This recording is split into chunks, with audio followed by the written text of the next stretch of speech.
क्या आपने कभी कोई ऐसा गेम खेला है जिसका एंड कर पाना बिल्कुल नामुमकिन हो? आप बस बार बार कोशिश करते जा रहे हो लेकिन फिर भी गेम खत्म होने का नाम ही न लेता हो। वैसे आज के समय में शायद ही कोई किसी गेम में अटक पाता हो, क्योंकि अब लोग इंटरनेट की मदद से कुछ मिनटों में ही किसी भी गेम की मुश्किल से मुश्किल लेवल को भी पार करने का तरीका ढूंढ सकते हैं। लेकिन पहले किसी भी गेम की एंडिंग देखने के लिए लोगों को खुद उसे खत्म करना पड़ता था, और ये तरीका हर बार काम भी नहीं करता था। और इसीलिए दुनिया में बहुत से ऐसे लोग हैं जिनके लिए आज भी कई गेम्स की एंडिंग एक रहस्य बनी हुई है। तो दोस्तों, आज की इस वीडियो में मैं आपको कुछ ऐसे गेम्स की एंडिंग के बारे में बताऊंगा जिनके बारे में शायद ही किसी को पता होगा।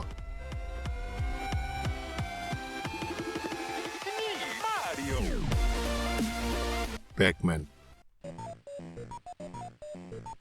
अगर बात करें क्लासिक आर्केड गेम की, तो उनमें सबसे ज्यादा मशहूर गेम है पैकमैन। पैकमैन को जापानीज गेम कंपनी नेमको ने साल 1980 में लॉन्च किया था। ये एक सिंपल सा गेम है जिसमें एक प्लेयर को एक कंट्रोलर की मदद से लेवल में दिख रहे सारे डॉट्स खाने होते हैं, और उन डॉट्स को खाते हुए ही पैकमैन को अपने एनिमीज, जिन्हें घोस्ट कहा जाता है, से भी बचना होता है।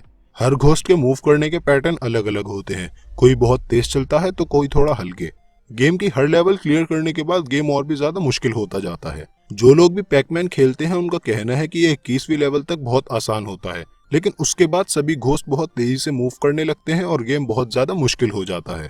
ज्यादातर सभी लोगों का मानना है कि पैकमैन में सिर्फ 255 लेवल्स हैं और 255वीं लेवल को पार कर पाना नामुमकिन है। लेकिन इस गेम के एक्सपर्ट प्लेयर बिली मिचेल ने एक बार कुछ घंटों तक लगातार गेम खेलने के बाद लेवल 255 को भी पार कर लिया था, और वो लेवल 256 पर पहुंच गए थे। लेकिन जब वो लेवल 256 पर पहुंचे तब उन्हें पता चला कि उस लेवल पर कोई प्रोग्रामिंग मिस्टेक थी, जिसके बारे में पैकमैन के डेवलपर्स को भी नहीं पता था। इस लेवल पर गेम की आधी स्क्रीन पर नॉर्मल गेम ही चलता होता है और आधी स्क्रीन पर कुछ रैंडम नंबर्स और लेटर्स शो हो रहे होते हैं। लेकिन बिली ने इस एरर वाली लेवल को भी पार करने का तरीका ढूंढ लिया था, और जब उन्होंने लेवल 256 को पार किया तो वो दोबारा लेवल 1 पर आ गए। लेकिन इस बार इसमें घोस्ट बहुत तेजी से मूव कर रहे थे, और फिर जब बिली ने उस लेवल को भी पार कर लिया तो गेम की स्क्रीन पूरी तरह ब्लैक हो गई और फिर दोबारा से गेम स्टार्ट करने का ऑप्शन आ गया। Subway surfer. सबवे सर्फर को साल 2012 में साइबो और कीलू कंपनी ने मिलकर लॉन्च किया था, और ये गेम आने के कुछ समय बाद ही हिट साबित हुआ था। इस गेम को खेलने के रूल्स बहुत सिंपल हैं, तो इसलिए हर कोई सबवे सर्फर को खेलते हुए घंटों बिता देता था। गेम में एक प्लेयर होता है जो एक पुलिस वाले से बचकर भाग रहा होता है, और भागते हुए ही उसे कॉइन्स कलेक्ट करना होते हैं, और साथ ही अपने रास्ते में आने वाले ऑब्स्टिकल से भी बचना होता है। हालांकि देखा जाए तो सबवे सर्फर से भी 1 साल पहले टेम्पल रन गेम लॉन्च हो चुका था, लेकिन लोगों ने तब उस गेम पर इतना ज्यादा ध्यान नहीं दिया था। पर जब सबवे सर्फर बहुत ज्यादा पॉपुलर हो गया तो लोगों ने टेम्पल रन को भी खेलना शुरू कर दिया था। दूसरी गेमिंग कंपनियों ने भी अपने इस तरह के कई गेम्स लॉन्च किए थे, लेकिन कोई भी गेम सबवे सर्फर और टेम्पल रन जितना पॉपुलर नहीं साबित हो पाया। अब वैसे तो सभी का ये मानना है कि सबवे सर्फर एक एंडलेस गेम है, जिसको चाहे जितना भी खेल ले पर उसका कभी एंड नहीं हो सकता। लेकिन अगर टेक्निकली देखें तो ये गेम भी एंडलेस नहीं है, क्योंकि किसी भी डिवाइस में एक लिमिटेड मेमोरी होती है जिसमें एक हद तक ही डेटा स्टोर किया जा सकता है। और अब भले ही गेम के डेवलपर्स का कहना सही है कि उनका गेम एंडलेस है, लेकिन एक डिवाइस की लिमिटेड मेमोरी के कारण सबवे सर्फर हमेशा नहीं चल सकता। इसलिए अगर कोई इस गेम को बिना आउट हुए लगातार भी खेले तब भी वो उसे हमेशा नहीं खेल सकता, क्योंकि उनका डिवाइस अनलिमिटेड मेमोरी होल्ड नहीं कर पाएगा और गेम कभी न कभी जरूर क्रैश हो जाएगा, जिससे सबवे सर्फर का भी एंड हो जाएगा। अब आगे बढ़ने से पहले अगर आपने अभी तक चैनल को सब्सक्राइब नहीं किया है तो सब्सक्राइब कर दीजिए, और उसके बराबर में बने बेल आइकन को भी प्रेस कर दीजिए, जिससे डेली अपलोड होने वाली वीडियोस की नोटिफिकेशन आपको सबसे पहले मिल सके।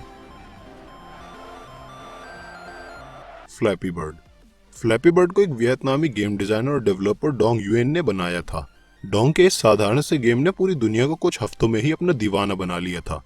डोंग का कहना है कि वो शुरू में अपने गेम का नाम फ्लैप फ्लैप रखना चाहते थे, लेकिन उस नाम से पहले ही एक गेम बना हुआ था, तो उन्होंने अपने गेम का नाम फ्लैपी बर्ड रख दिया था। डोंग को इस गेम को बनाने में सिर्फ कुछ दिन का ही समय लगा था, और इसीलिए उन्हें बिल्कुल भी उम्मीद नहीं थी कि उनका ये सिंपल सा गेम लोगों को इतना ज्यादा पसंद आएगा। आज के समय में फ्लैपी बर्ड के ऐप स्टोर और गूगल प्ले स्टोर पर मिलाकर 50 मिलियन से भी ज्यादा डाउनलोड्स हो चुके हैं। जब फ्लैपी बर्ड गेम वायरल हुआ था तो ऐसा कोई सोशल मीडिया नहीं बचा था जहां पर लोग इसके बारे में बात नहीं कर रहे थे। कई लोगों का मानना था कि इस गेम का कोई एंड ही नहीं है, और इसे बस लोगों के पेशेंस लेवल को चेक करने के लिए बनाया गया है। लोग इस गेम से बहुत जल्द ही चिढ़ तो जाते थे, लेकिन फिर भी वो इसे खेलना बंद नहीं कर पाते थे। कई यूजर्स ने इस गेम को खत्म करने की बहुत कोशिश करी थी, और उनमें से ही कुछ लोग इसको खत्म करने में कामयाब हो भी गए थे। लेकिन इस गेम की एंडिंग लोगों को कुछ खास नहीं लगती है।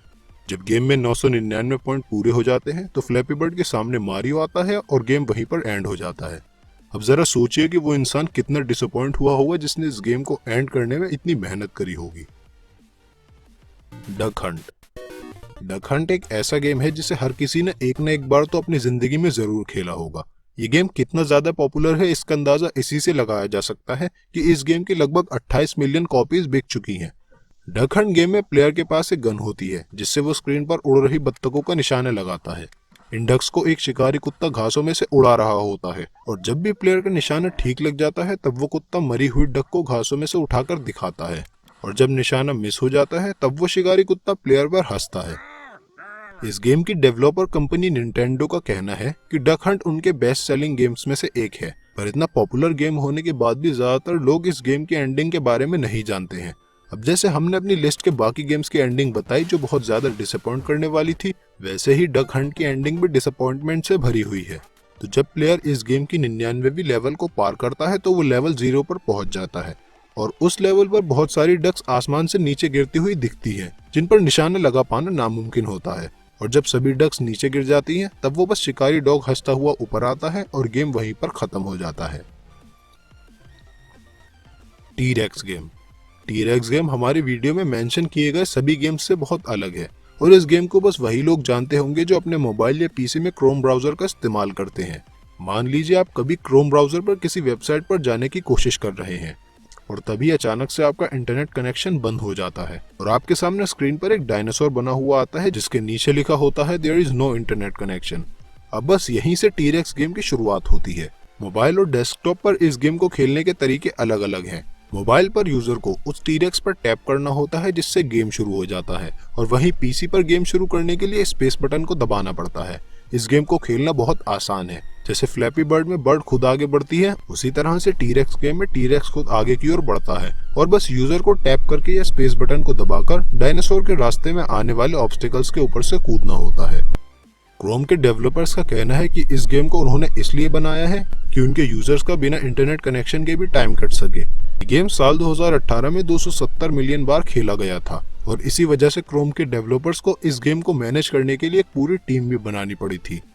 लेकिन जैसे हमारी लिस्ट के सभी गेम्स की कोई ना कोई एंडिंग जरूर है, वैसे ही इस टी-रेक्स गेम की भी एक एंडिंग है, लेकिन उस एंडिंग को देखने के लिए हम में से कोई भी जिंदा नहीं बच पाएगा।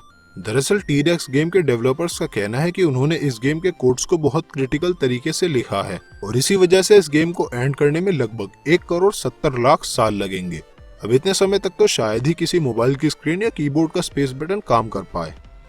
तो दोस्तों ये थे कुछ ऐसे गेम्स जिनकी एंडिंग के बारे में बहुत कम ही लोगों को पता है। अब अगर ये वीडियो पसंद आई हो तो इसे लाइक करिए और अपने दोस्तों के साथ शेयर भी करिए और मुझे कमेंट करके बताइए कि नेक्स्ट वीडियो आप लोगों को किस टॉपिक पर देखनी है।